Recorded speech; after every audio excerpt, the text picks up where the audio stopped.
बटेंगे तो कटेंगे किसको बोल रहे हैं? हम चैलेंज कर रहे हैं, बोलो तुम किसको बोल रहे हैं? एक है तो सेफ है, व्हाट्स योर टेक? अनेक हैं तो अखंड है। ये आरएसएस की सोच है पुरानी, गोलवालकर से लेकर। अब बोलो बुलडोजर की बात करो, हिम्मत है तो योगी। कल के जजमेंट के बाद तो उनको तो शर्म से डूबना चाहिए। अब मैं बोल रहा हूँ 12:36 हुए हैं। ओ उसने कह दिया 12:36, ये क्या बात है?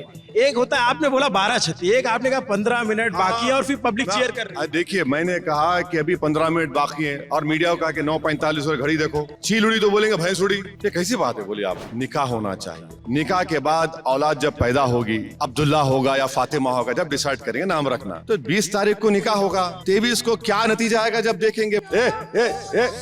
मीडिया का लास्ट सवाल नहीं, मेरा लास्ट सवाल है अभी। मेरा लास्ट सवाल। नमस्ते, अभिनव पांडे नाम है मेरा और ललन टॉप की टीम चुनाव यात्रा पर है। चुनाव यात्रा महाराष्ट्र के संभाजीनगर, जिसको पहले औरंगाबाद के नाम से जाना जाता है, वहां पर है। असदुद्दीन ओवैसी अपनी पार्टी का प्रचार कर रहे हैं। यहाँ पे इनको जो दूसरी बड़ी सफलता मिली थी हैदराबाद के बाद, उसका कहा जाता है औरंगाबाद से इनका एमपी बना। अतः साहब, कैसा चल रहा है चुनाव प्रचार? क्या लग रहा है इस बार माहौल? नहीं, हम काफ़ी मुतमईन हैं, एतमाद है इंशाअल्लाह ताला। औरंगाबाद की इन दोनों विधानसभा की सीट पर यहाँ की आवाम नासिर सिद्दीकी साहब को और इम्तियाज़ जलील साहब को अपना नया आमदार इलेक्ट करेगी। वैसे साहब, एक चीज़ जानना चाहती है पब्लिक कि पिछली बार आपके कैंडिडेट ज़्यादा थे। महाराष्ट्र के इलेक्शन में 44 सीटों पे आप लड़ रहे थे, इस बार आप सिर्फ 16 सीटों पे ही कैंडिडेट दिए। अब ऐसा है ना कि ज़्यादा लड़े तो क्यों लड़े, कम लड़े तो क्यों कम लड़े, तो अब इसका तो कोई जवाब नहीं है। पार्टी अपनी स्ट्रेटजी के लिहाज से, अपने फीडबैक के लिहाज से डिसीजन लेती है। तो मीडिया को और हमारे जो अपोनेंट्स हैं उनको बड़ा तजस्सुस रहता है, क्यूरोसिटी रहती है। भाई हमारी पार्टी का फैसला है, हम हरियाणा नहीं लड़े, समझे ना? तो ऐसा है। अब की बार आप जो है कम सीटों पे चुनाव लड़ रहे हैं, लेकिन आप ये एक बात मुझे बताइए असद साहब कि बी पार्टी वाला तमगा पीछा छोड़ रहा है कि अभी भी वो सवाल? नहीं, हम तो अला ऐलान कह रहे हैं कि हमने कमला हैरिस को हराया और ट्रम्प को जिता दिया। हम ही किए, कोई नहीं कर सकता। हम यहाँ बैठकर औरंगाबाद से ट्रम्प को जिता दिए, कमला हैरिस जीत गई। अब ये क्या है? हमें एक राजनीतिक पार्टी है, हमारा काम इलेक्शन लड़ना है। जीत हार होते रहेंगी, हम जीते भी हैं और जीतेंगे यहाँ पे अभी इंशाल्लाह महाराष्ट्र में, औरंगाबाद में। तो ये तो फ्रस्ट्रेटेड लोगों की तरफ से झूठा इल्ज़ाम लगता है। आपके एक मित्र हैं जिनसे आपकी मित्रता कम है, अखिलेश यादव जी, उन्होंने भी अपना कैंडिडेट यहाँ पे दिया। आमतौर पे उनके गठबंधन है और यहाँ पे फ्रेंडली फाइट लड़ रहे हैं, तो ये क्या यूपी का यहाँ पे निकल रहा है क्या? एक बात बताइए, महायुति का कैंडिडेट अलग है, अगाड़ी के कैंडिडेट अलग है, और ये समाजवादी अगाड़ी में है। ये समझ में नहीं आ रहा कि कांग्रेस भी हमारे खिलाफ लड़ रही है, ये अखिलेश भी यहाँ पर लड़ रहे हैं। ये कौन सा इनका अगाड़ी है? फिर मालेगांव में भी इनका कैंडिडेट है, एसपी का भी कैंडिडेट है, जहाँ पर हमारे एमएलए हैं। धूलिया में फारूक शाह एमएलए हैं, वहाँ पर भी उनका अगाड़ी कैंडिडेट है और एसपी का कैंडिडेट है। इससे साफ ये जाहिर हो रहा है कि ये नहीं चाहते कि यहाँ से औरंगाबाद की इन दोनों विधानसभा से, मालेगांव और धूलिया से और भिवंडी वेस्ट से एमआईएम पार्टी कामयाब हो जाए। तो ये तो विचारों की फ्रस्ट्रेशन है, कुछ होने वाला नहीं है। बदतरीन तरीके से लोग हारने वाले हैं, देखना है, इनको ज़मानत भी नहीं बचा पाएंगे इंशाल्लाह। अच्छा, एक बात ये मैं जानना चाहता हूँ कि जो पॉलिटिकल अभी रिमार्क्स आ रहे हैं, और खास करके आपका एक बयान आया और एक देवेंद्र फडणवीस जी का बयान आया, आपने सुना वो बयान उनका, जिसमें उन्होंने कहा कि औरंगजेब की विरासत पे कुत्ता भी पेशाब नहीं करेगा, इस टाइप का बयान दिया और आपने भी जवाब दिया। तो इस पे आप लोग इस तरह की फाइट क्यों है? भाई कोई मेरा नाम लेके बोलेगा तो मैं कर्जा बाकी रख लूँ? आप बताइए, कोई ललन टॉप को अनाप शनाप बक देगा तो आप अपने तरीके से क्लैरिफिकेशन देंगे ना। और चुनाव का माहौल है, एक शख्स जो मुख्यमंत्री रह चुका है, अभी डिप्टी चीफ मिनिस्टर है और होम मंत्री है, और वो हमारा नाम लेता है, तो हम उनको जवाब ये दिए कि हमारा नाम क्यों ले रहे फडणवीस? तुम्हारे दिमाग में वो फितूर जो है कि मैं बड़ा हूँ और सब तुम्हारे पैरों के पास है, वो तो नहीं है। बाबा साहब के अम्बेडकर सबको बराबर कर दिया। अगर फडणवीस में दम है तो जरांगे पटेल का नाम लीजिए ना आप। समझे आप, वो नहीं ले रहे हैं। तो हिंदू मुस्लिम करने के लिए, अपनी नाकामियों को छुपाने के लिए, इस मुक़द्दस तारीख़ी शहर में 8 दिन में एक मरतबा पानी आता है यहाँ पर, पूछ लीजिए आप वो सॉल्व नहीं किए। इस शहर के लिए एक टेक्सटाइल पार्क मंजूर हुआ 2023 में, उसको अमरावती लेकर चले गए आप। इस डिवीज़न में 2024 के 6 महीने में 421 के करीब किसान खुदकुशी कर लिए।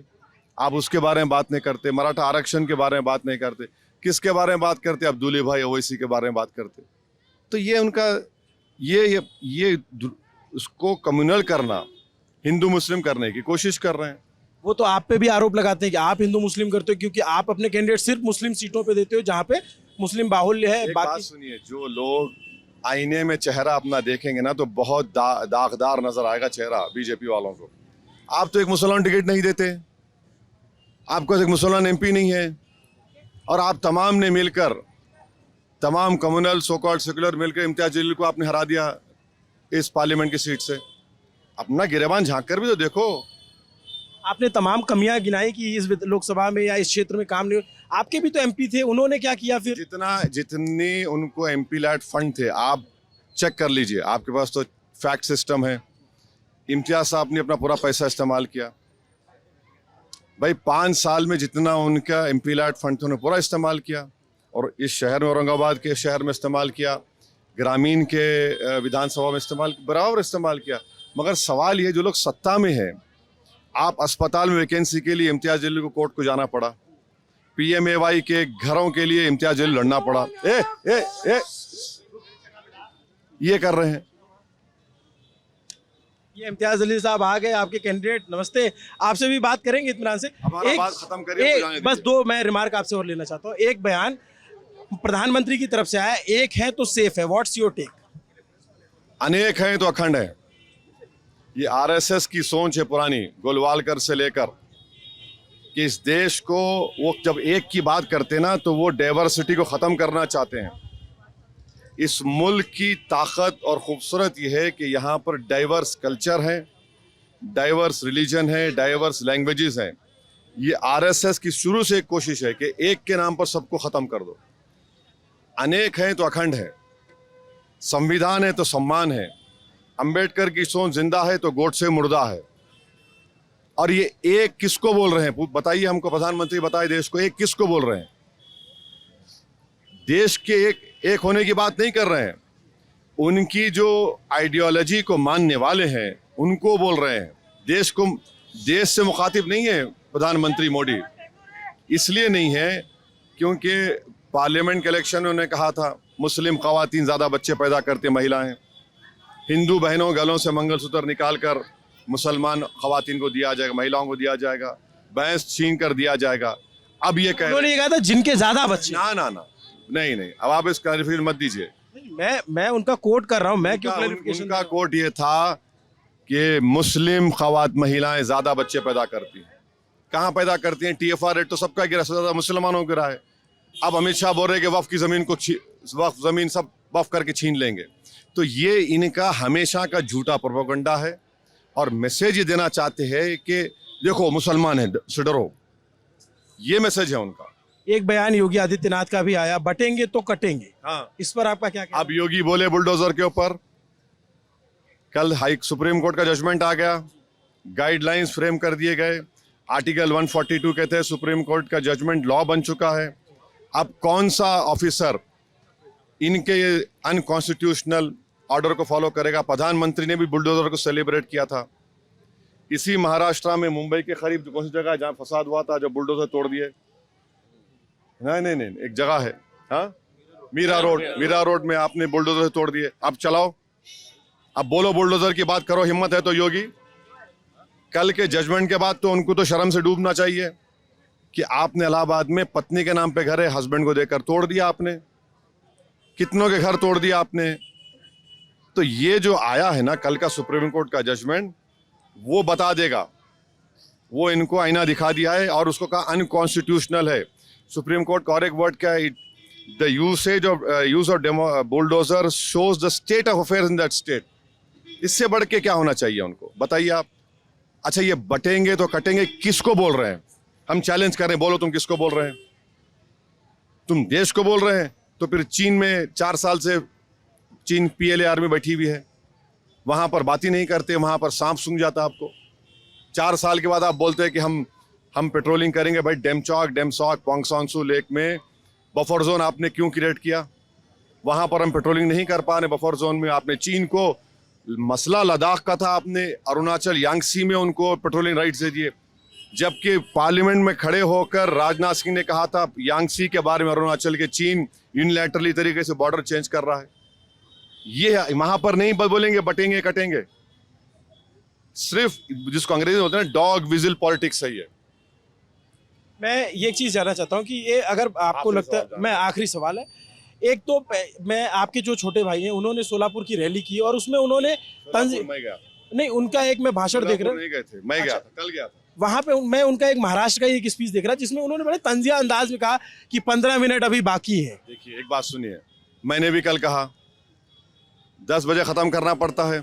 अगर मैं बोलूं कि भाई 1 बजे ख़त्म करना है, 12:45 है, 15 मिनट बाकी हैं, ये क्या है? आप लोगों को इतना फोबिया क्यों है? हमें नहीं फोबिया है, आपको नहीं है, आपकी जो बड़ा कबीला है उनको फोबिया है। अरे 15 में क्या है? मैंने भी कहा कल शोलापुर में, अभी क्या है बताइए आप? तो गलत है ना? ये ट्वीट करते हैं। नहीं, घड़ी देखकर वक्त बोलना भी गलत है क्या? बोलिए। अब मैं बोल रहा हूँ 12:36 हुए हैं, ओ उसने कह दिया 12:36, ये क्या बात है?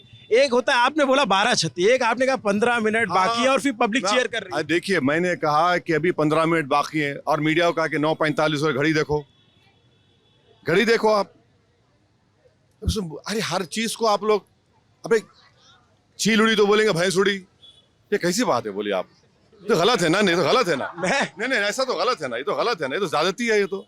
अच्छा लास्ट सवाल, लास्ट आप मीडिया का लास्ट सवाल नहीं, मेरा लास्ट सवाल है अभी खत्म। मेरा लास्ट सवाल, आप अपनी भूमिका महाराष्ट्र चुनाव के नतीजों के बाद कहाँ देखते हैं? आप अघाड़ी के साथ जाएंगे, आप युति को समर्थन करेंगे, या अगर आप किंग में सवाल पुराना है। देखिए पहले निकाह होना चाहिए, निकाह के बाद औलाद जब पैदा होगी, अब्दुल्ला होगा या फातिमा होगा, जब डिसाइड करेंगे नाम रखना, तो 20 तारीख को निकाह होगा।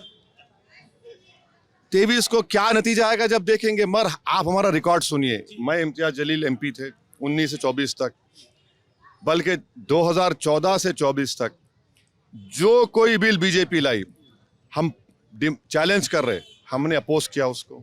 ट्रिपल तलाक को 3 बार लाया गया, अपोज किया। CAA के बिल को मैंने फाड़ दिया, वक्फ बिल को मैंने अपोज किया, UAPA के बिल को इंट्रोडक्शन पे अपोज किया, पासिंग के वक्त मैंने डिवीजन का मुतालबा करके अपोज किया। BNSS को मैं वाहिद MP था, इम्तियाज साहब थे, हम 25 मिनट का भाषण है, मैंने अपोज किया। और आप देखिए कल हम चोलापुर में भाषण दे रहे हैं, BNSS के 160 नोटिस हमको दे रहे हैं। 3 दिन पहले शोलापुर प्रधानमंत्री उनको नहीं दे रहे हैं, हमको दे रहे हैं। क्यों दे रहे हैं हमको? आप सबको दीजिए ना। और ये बगैर रिटर्निंग ऑफिसर के परमिशन के पुलिस दे रही है हमको, क्या बताता है ये? हम आपको बता रहे हैं कि बहुत बड़ा मुद्दा इस चुनाव में महंगाई है। महाराष्ट्र में 7% इन्फ्लेशन है, देश में 6.7 है। मीठा तेल कीमती, प्याज कीमती, मसूर की दाल कीमती, आलू की कीमती आसमानों को छू रही हैं। और फिर आप गैस का सिलेंडर 104 रुपये पेट्रोल, 75-80 रुपये डीजल। अब आप बड़े लाडली को मैंने 1500 दिया। अरे भाई तू 1500 दे के 1900 छीन ले रहा जनता के हाथ से, समझे आप? फार्मर सुसाइड 2023 में 2500 फार्मर सुसाइड हुए, उस पर बात ही नहीं कर रहे हैं। रूरल डिस्ट्रिक्ट, आप किसी ग्रामीण इलाके में जाइए, मराठवाड़ा में आप आए हैं, वहां पर जाइए, आप पूछिए कि लड़कों को बुलाइए तुम्हारी शादी क्यों नहीं हो रही। हाँ पूछिए, लड़कों की शादी नहीं हो रही है क्यों? क्योंकि उनको रिजर्वेशन चाहिए, उनको कोई गवर्नमेंट एम्प्लॉय चाहिए। ये है असल मुद्दा। तो फडणवीस प्रधानमंत्री योगी आके उसको कैसा चेंज करेंगे? ओवैसी का नाम लो। अरे भाई ओवैसी जानता है कैसा तुम्हारा टैकल करना तुमको, हम वो होने नहीं दे रहे दूरी के राजनीति। यहाँ जिस जगह पर हम खड़े हैं वहाँ पर ये मुद्दे हैं।